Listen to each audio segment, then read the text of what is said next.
जिस प्रकार से हम लोग काम कर रहे हैं, बाबा महाकाल की कृपा से निश्चित रूप से स्वास्थ्य विभाग हमारा लगातार प्रगतिरत है। आज आपके माध्यम से इस उज्जैन और इंदौर के प्रवास में माता अहिल्या की इस महानगरी में आपका आगमन ही एक शुभ संकेत दे रहा है। आपका आना वैसे ही सदैव आनंददायी रहा है, आशीर्वाद आपका सदैव मध्य प्रदेश पे रहा है और स्वास्थ्य सेवाओं को लेकर के हमारे पूरे प्रदेश में सबसे अच्छी स्वास्थ्य सेवा अगर कहीं है तो इंदौर में मुझे इस बात का गर्व है। इस आनंद में हम आपकी उपस्थिति से और ऊर्जावान हो रहे हैं और बहुत सारे सुधार करते जा रहे हैं।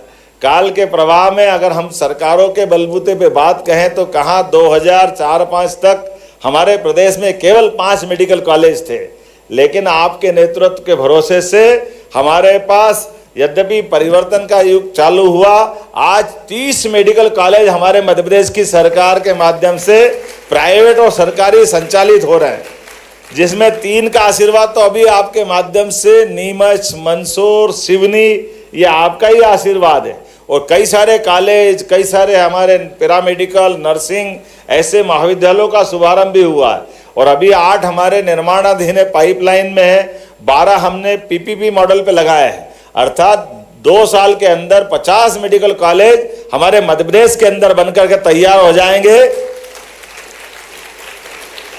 मेडिकल कॉलेज का बनना केवल मेडिकल कॉलेज का नहीं, लगभग 52 हमारे आयुर्वेदिक मेडिकल कॉलेज हमारे यहाँ लगे हैं। माननीय मोदी जी वास्तव में कितने और आपके माध्यम से कितने प्रकार से काम हो रहा है। हमारे पास केवल एलोपैथिक नहीं, सभी प्रकार की चिकित्सा व्यवस्थाओं के मार्ग पे जाकर के अंततः व्यक्ति का स्वास्थ्य अच्छा हो सकता है। इसलिए आयुष्मान विभाग के माध्यम से आपने जो समग्र कल्पना की है वाकई वो अद्भुत है। आज के इस अवसर पर पुनः मैं आपका मध्य प्रदेश की धरती पर स्वागत करता हूं, अभिनंदन करता हूं और उम्मीद करता हूं आपके मार्गदर्शन में निश्चित रूप से 2030 तक तो हमारा देश होगा, लेकिन हम कोशिश करेंगे 2028 तक ही मध्य प्रदेश एड्स से मुक्त हो जाए। ये आपका आशीर्वाद चाहते हुए इस संकल्प के साथ आपको पुनः धन्यवाद, आभार, पुनः वंदन, अभिनंदन। मेडिकल कॉलेज खोलने में इतनी कठिनाई आती थी कि पता नहीं बाप रे बाप क्या क्या होता था, लेकिन उस मूल बीमारी की जड़ आपने खत्म कर दी। मेडिकल काउंसिल ऑफ इंडिया के बजाय नेशनल मेडिकल काउंसिल बना करके आपने सारे तंत्र पे पारदर्शिता का, आपका स्वास्थ्य मंत्री के रूप में माननीय मोदी जी के नेतृत्व में मेडिकल के क्षेत्र में, स्वास्थ्य विभाग के क्षेत्र में वास्तव में दुनिया के सामने आदर्श बना। मैं आपको बधाई देना चाहूंगा माननीय नड्डा जी को।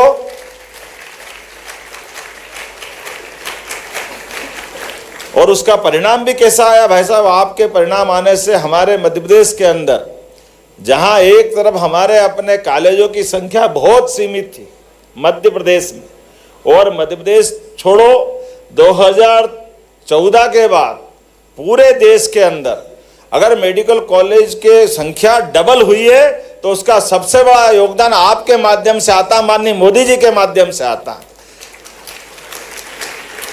पूरे देश के अंदर मेडिकल कॉलेज खोलने के लिए जिस प्रकार से सभी प्रकार की सरलीकृत व्यवस्था हुई, वाकई वो बहुत अभिनंदन के पात्र है।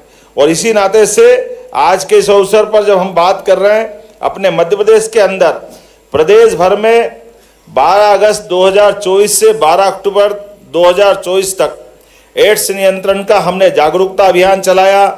28,457 गाँवों में 21,764 सभाओं के माध्यम से 779 कॉलेजों में 6,000 से अधिक स्कूलों में जागरूकता कार्यक्रम चलाया है। 800 कॉलेजों में रेड रिबन क्लब बनाए गए हैं। विभिन्न प्रकार की जांचों को प्रोत्साहन देते हुए जो आपने पवित्र उद्देश्य, जिस संकल्प को हमारी तरफ या आपने संकल्प लिया जिसमें हम साथ में खड़े हैं, मुझे इस बात की प्रसन्नता है कि लगातार हमारे इस जागरूकता के आधार पर जो एक तरह से अज्ञात एक दुनिया में जी रहे थे, उनको अपनी बीमारी मालूम नहीं थी, लेकिन इसी जागरूकता के भरोसे से अप्रैल से अक्टूबर तक हमारे अपने प्रदेश के अंदर ऐसे गंभीरतम बीमारी के 4,400 से ज़्यादा HIV संक्रमित मिले हैं। बीमारी का मिलना, ये वैसे तो एक बीमार होना भी बहुत खराब बात है, लेकिन उससे और ख़राब बात तब होती जब हम उसको नॉलेज में नहीं लाते, हमारे स्वास्थ्य विभाग के सारे लोगों को बधाई, जिनके भरोसे से हमने एक एक व्यक्ति को ढूंढ करके उनकी बीमारी को पकड़ा है। और मुझे पूरा भरोसा आपके नेतृत्व में ये सभी के सब लोग अच्छे होंगे और इस बीमारी से निजात पाएंगे।